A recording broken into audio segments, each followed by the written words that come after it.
Bon, nous voilà. Tu sais, ça fait très arrivée scénarisée. Grave. On arrive pour ta nouvelle voiture quand même. Exactement. J'en suis à 2 voitures déjà achetées chez toi. Donc la première KRS. C'est ça. Vert Aventurine, intérieur noir. Deuxième, qui était exceptionnelle en termes de config, mais aussi en termes de prix, qui était beaucoup plus cher. Targa 4S, exclusive manufacture. Vert Aventurine extérieur et intérieur vert agave. Bon, là, tu m'as trouvé une sortie intéressante. Et il y avait une voiture que je voulais acheter depuis pas mal de temps, qui est souvent disponible que en 4 roues motrices. Parce qu'il y a beaucoup plus de demandes en 4 roues motrices, ce qui est vraiment dommage, que c'est une super caisse. Ouais. C'est pour ça que tu as bien choisi. Il y a 2 ans, je l'avais essayé, mais en version 4 roues motrices avec toi. Elle était bleu nuit, si je me rappelle bien, intérieur cuir noir. C'est ça. Celle que tu avais. J'ai meilleure mémoire que toi. Hein. Franchement, t'es incroyable. Faut que tu me dises vraiment ce que tu manges pour avoir une mémoire pareille. Forcément, vous vous en doutez, je voulais une 911 cabriolet, un rêve de gamin.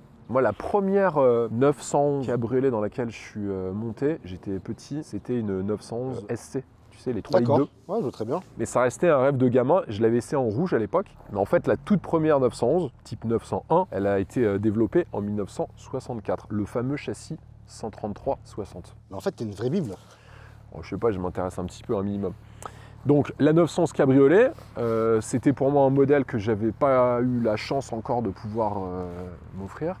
Et après le cabriolet, la Targa, il fallait que je trouve une 911 cabriolet, mais en version Carrera S. Je voulais pas une 4 roues motrices. Je voulais absolument que ce soit une propulsion pour pouvoir bénéficier du côté joueur de la voiture. Ce qui est intéressant avec toi, c'est que là, tu me proposes aussi des sorties. C'est-à-dire que soit tu me les rachètes toi-même, parce qu'il faut savoir que toutes tes caisses, tu les achètes, hein, tu fais pas de dépôt-vente. L'avantage que j'ai en tout cas chez moi, c'est que tout ce que je vends, je le rachète. Tous les marchands ne peuvent pas te dire ça aujourd'hui. C'est aussi un gros avantage de passer par moi, donc GT Classic Car, c'est que je rachète toutes mes voitures. Je le précise, hein, mais bon.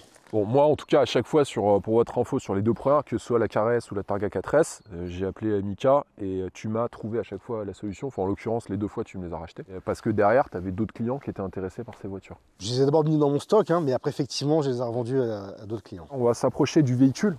On va pas tout montrer du véhicule pour l'instant. Et je vais vous expliquer la config, pourquoi j'ai choisi cette config, etc.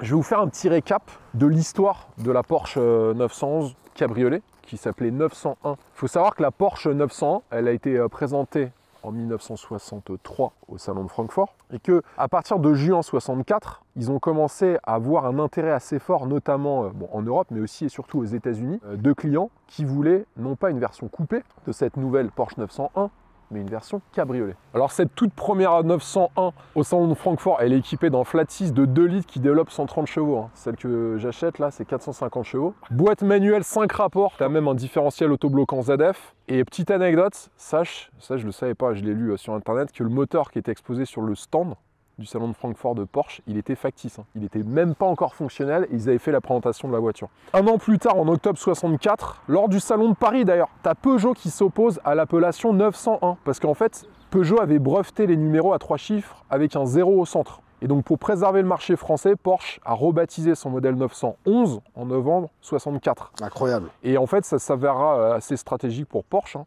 parce que le 911, c'est également le numéro d'urgence aux États-Unis et c'était un marché clé pour la marque. Et ça a joué en leur faveur sur le marché américain. Et dès les premiers développements, tu as les équipes marketing et commerciales qui insistent sur la nécessité d'une version cabriolet, qui est réclamée, comme je te l'ai indiqué, par de nombreux clients. Et en fait, ce qu'ils ont fait, ils ont coupé le toit du coupé existant pour faire ce cabriolet. Mais les ingénieurs, ils développent rapidement un mécanisme de capote et ils envisagent plusieurs solutions, dont un arceau optionnel. Et tu as beaucoup de tests qui sont réalisés par Helmut Bott à l'époque, qui est responsable des essais routiers chez Porsche, et il constate que la rigidité du châssis, elle est insuffisante. Donc le véhicule, il est envoyé chez Karmann, qui est un spécialiste des cabriolets Porsche, qui améliore sa structure. Et en janvier 65, Porsche évalue de nouveau la voiture, mais il rencontre beaucoup de problèmes, notamment des bruits et des vibrations qui sont liés à la lunette arrière qui est souple et à la capote. Donc le 1er février 65, tu as un mémo interne qui valide une nouvelle approche. La voiture, elle adoptera un arceau fixe en acier inoxydable, un toit amovible et une lunette arrière zippée. Et donc ça donne naissance au concept de la 911 Targa. Tout simplement. Forcément. 911 Targa. Donc la Targa, en fait, elle est née à partir de la volonté de Porsche de faire un cabriolet. Et pourquoi le nom Targa? Parce que ça fait référence aux victoires de Porsche à la Targa Florio. Et la version finale, elle est dévoilée au Salon de Francfort en septembre 1965. En 1967, le premier modèle de série de la 911 Targa, il quitte l'usine et ça devient un énorme succès en Europe, dans le reste du monde et aux États-Unis encore une fois. Et ça finira par représenter le modèle Targa 40% des ventes de 911. Et ce modèle de 900, le 133-60, il a été adjugé lors d'une vente aux enchères en 2017 à 650 000 €. La vache, beau billet quand même. Ouais, c'est un beau billet. Donc voilà, c'était intéressant pour moi de vous raconter l'histoire de la 911 Cabriolet. Alors je ne suis pas rentré trop dans le détail non plus parce que en fait, si tu veux vraiment rentrer dans le détail, je vous fais une vidéo de 2 heures. Mais déjà, ça vous donne les prémices de la création de la Targa et l'apparition de la 911 Cabriolet qui en fait de série est arrivée sur la SC en 1982. Bon, en tout cas, moi je ne le savais pas, pourtant je suis passionné de Porsche aussi depuis très Bah, longtemps. tu devrais en tant que Voilà, spécialiste, franchement, hein, merci Nico. Voici la bête 911 Carrera S.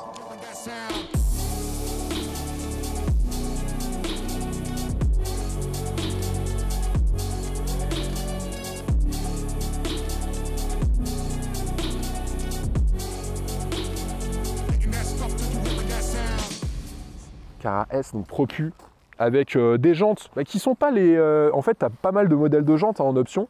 Ça, c'est les jantes de base sur ce modèle. Et qui lui vont très bien, je trouve d'ailleurs. Ouais, qui lui vont super bien. Je la voulais en argent GT. Alors, je vous explique pourquoi. Parce que l'argent GT, moi, j'ai mon oncle qui avait acheté en 2007 une 911 GT3 chez Porsche à Boulogne.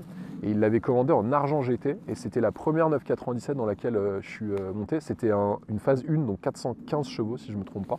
J'avais trouvé la voiture juste incroyable. Et après, il y avait une chose aussi que je voulais dans ma recherche. Et ça, c'est plutôt dur à trouver. C'était l'intérieur, enfin la sellerie. Sportex. Exactement, le Sportex. Donc le Sportex, pour vous montrer, c'est un mixte entre du pied de poule et du cuir, une sellerie cuir qui est surpiquée avec des couleurs contrastées. Ça donne un côté un peu vintage à la voiture. Ça lui va très bien en tout cas. Ouais, ça donne un côté sport à la voiture. Tu as à l'intérieur le tableau de bord qui est tout en cuir, les contreportes aussi, parce que chez Porsche, tout est en option. De toute façon, après du verre à gaille, il te fallait un truc quand même un peu différent, pas classique, et là je pense que tu as vraiment bien choisi. Exactement. L'intérieur, il est plutôt classique, sauf pour les sièges. Les ceintures, elles sont en blanc cré. Donc en fait, le blanc cré, regardez, hein, ça fait un beau rappel avec l'argent GT, ça lui va bien. Tu as les sièges chauffants sur celle-ci, le Bose Sound System pour le son, ça aussi c'était un truc important pour moi. En fait, là je vous le précise parce que je vous assure, quand vous regardez des Porsche, vous vous intéressez à acheter une Porsche, quelle que soit la génération, le listing d'options, il est impressionnant. Mais il est impressionnant, mais surtout il peut varier du tout au tout. C'est-à-dire que tu peux trouver une super affaire sans option. Et en Allemagne, il y en a beaucoup. En Allemagne, ils achètent à des moments des voitures à des moments qui ne sont pas optionnés. Complètement dépouillés. C'est pas la même valeur du tout en prix de vente ou en prix d'achat, ça n'a rien à voir forcément. Ce qui est bien avec cette génération, le système de capote, tu peux l'ouvrir jusqu'à 50 km/h, il met environ une douzaine de secondes à se déployer et à se fermer. Donc ça, c'est hyper pratique. Et surtout, il y a une chose dans la Targa, ça c'est quand tu l'utilises, tu t'en rends compte. En fait, la Targa 92, tu as un problème de perturbation dans l'habitacle quand tu as le toit ouvert. Donc en fait, si tu veux pas l'avoir, il faut que tu baisses un petit peu tes fenêtres. Alors moi, je l'ai remarqué plein de fois. Par exemple, tu es dans une route, la route descend un petit peu, comme ça. Si tu as tes fenêtres qui sont relevées jusqu'en haut et que tu as le toit ouvert, ça fait un caisson. Ouais. Tu peux avoir un effet caisson en fait dans la voiture avec des bruits aérodynamiques qui sont importants.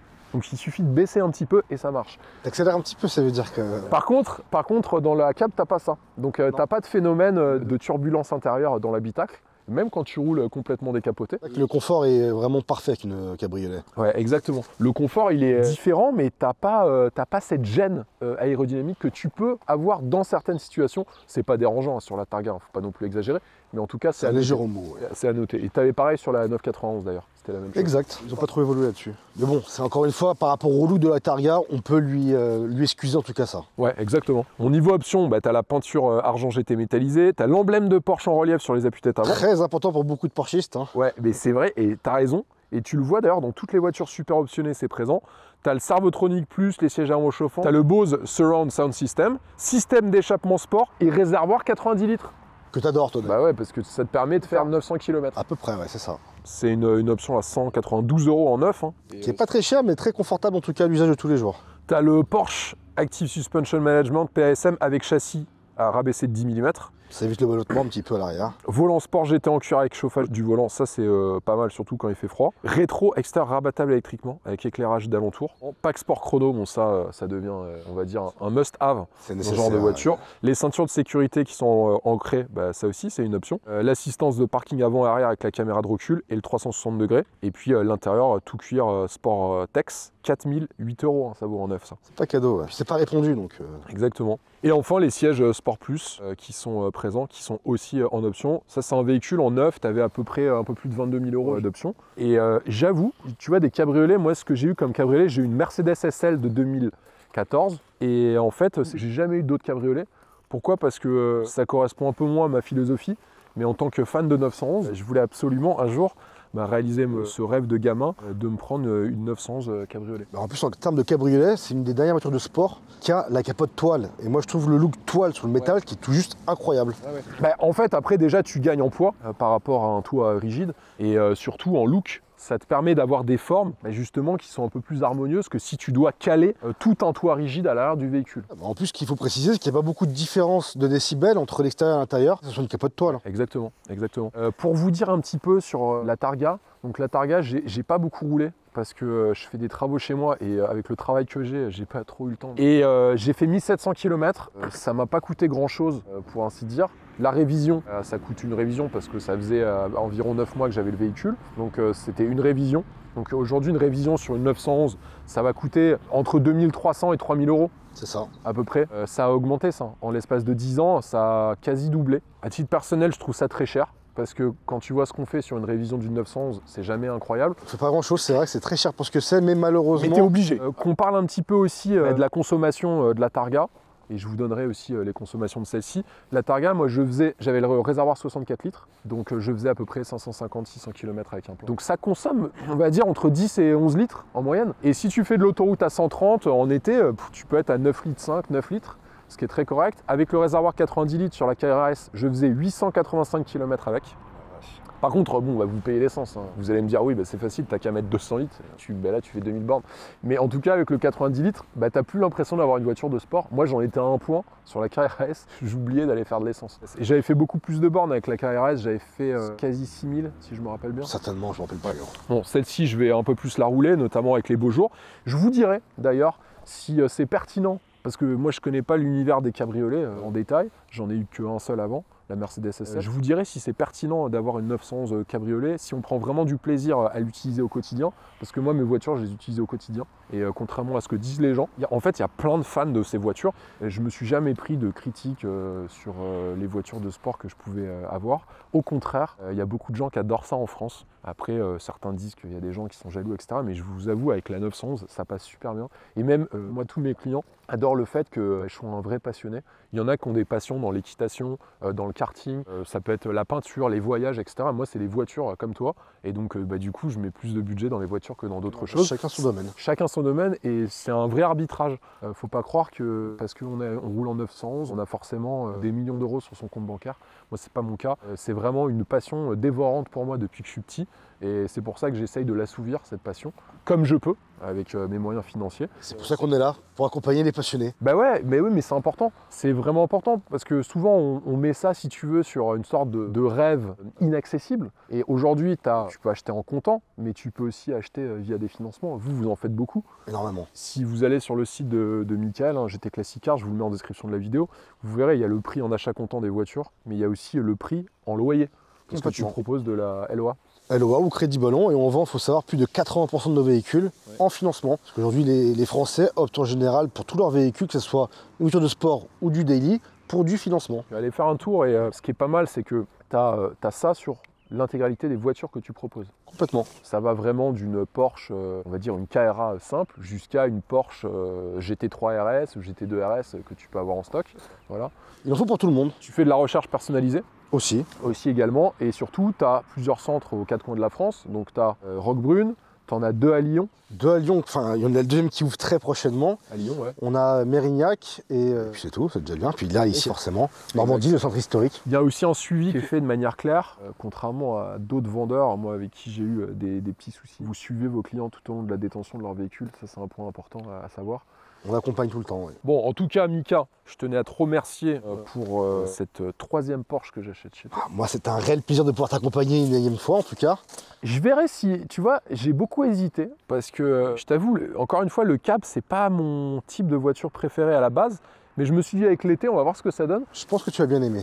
Ouais, je sais pas, franchement, c'est un vrai pari. En tout cas, si j'aime pas, au pire, je te rappellerai. Je suis là pour t'accompagner, bien évidemment. J'essaierai de me trouver une quatrième Porsche, parce que je pense que je vais racheter chez Porsche. Même si Ferrari, je sais que tu rentres une Ferrari toute neuve, là, dernière génération, et ça me fait de l'œil. Mais j'aime tellement Porsche que je pense que je vais rester chez Porsche pendant encore longtemps. Je posterai sur Instagram, les amis, le quotidien un peu de cette voiture, parce que je sais qu'il y en a pas mal d'entre vous qui aiment bien sur ma chaîne YouTube et sur Instagram, pour vous donner mon ressenti, comment c'est au quotidien de détenir une 92 KRS. C'est pas une hypercar, mais j'estime que c'est une caisse quand même incroyable. Enfin, en tout cas pour moi, c'est une voiture complètement folle, et jamais quand j'étais petit j'aurais pu rêver un jour en avoir une. En tout cas, merci Mika, c'était hyper sympa, ça s'est passé rapidement en plus ce changement de voiture. Je suis venu te voir il y a 15 jours.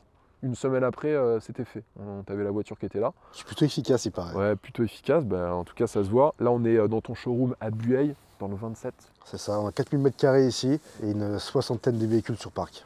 Bon, si vous ne trouvez pas votre bonheur ici, c'est que vous ne voulez pas acheter une 911 en gros. Et puis, tu as aussi accès à tout le stock que tu as en France. Donc, tu peux, quelqu'un qui vient ici, mais qui trouve une voiture qui a Roquebrune, tu peux la faire remonter. Je la fais remonter pour la livrer ici. Et versus celui qui a Roquebrune, qui vient une voiture de Bueil, on lui envoie. Ouais. Mérignac ou Lyon, c'est pareil. Ok, super, tu as une véritable plateforme, quoi. Complètement. Top. Merci à toi. Je vous mets en description de la vidéo le site internet de GT Classic Cars, ton Instagram, parce que tu es beaucoup sur Instagram et TikTok. Grâce à toi.